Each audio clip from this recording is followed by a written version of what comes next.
Well, thank you so much, Dr. Quinn, for joining me today. Today, we're talking about how the FDA has added to the list of hand sanitizers for people to avoid. So let's talk about that.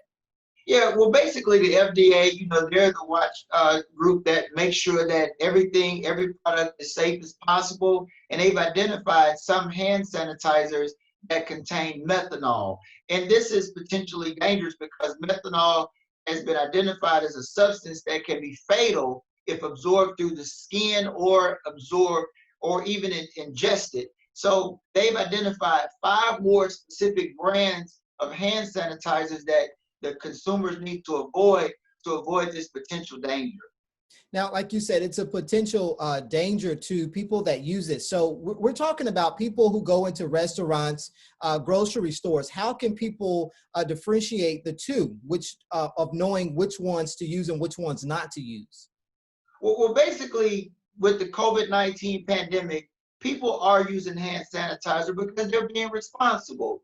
But if the hand sanitizer contains this methanol, and these methanol containing hand sanitizers are being identified on our website here, WJTV, and also on the FDA website, they should be avoided because if these hand sanitizers are used in excess, an individual could develop GI symptoms such as nausea, vomiting. They can develop headaches, blurred vision. They can even develop permanent blindness, seizures, even coma. And in some cases, they can have permanent nerve damage. And there could even be individuals that could develop death.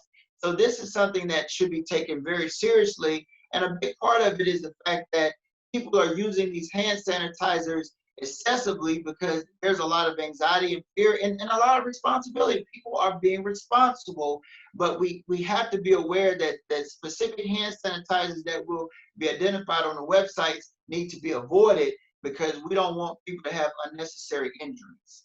Now, these items have been added to that list. For now, what is best for people to do? Again, we were talking about people going into grocery stores, into restaurants to eat and things of that sort. What's best for people at this point? Well, people should, identify hand sanitizers that they buy, study the ingredients, look for methanol. That's M-E-T-H-O, I'm sorry, M-E-T-H-A-N-O-L, M-E-T-H-A-N-O-L, methanol.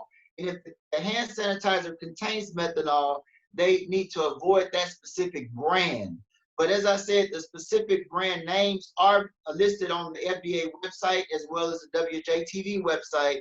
And individuals should avoid those brands because as we go through this pandemic and as we're being socially responsible, we're using the hand sanitizers, but in some cases we're using them quite a bit because we're making sure that we're safe. But in excess, this hand sanitizer that can contain methanol can cause these symptoms such as nausea, vomiting, headache, blurred vision, permanent blindness, seizures, coma, permanent nerve damages. In some cases, people can lose their lives. So we really need to take this seriously and pay attention so that we can avoid these unnecessary injuries. Well, thank you so much, Dr. Quinn, for your time today. Hey, thank you.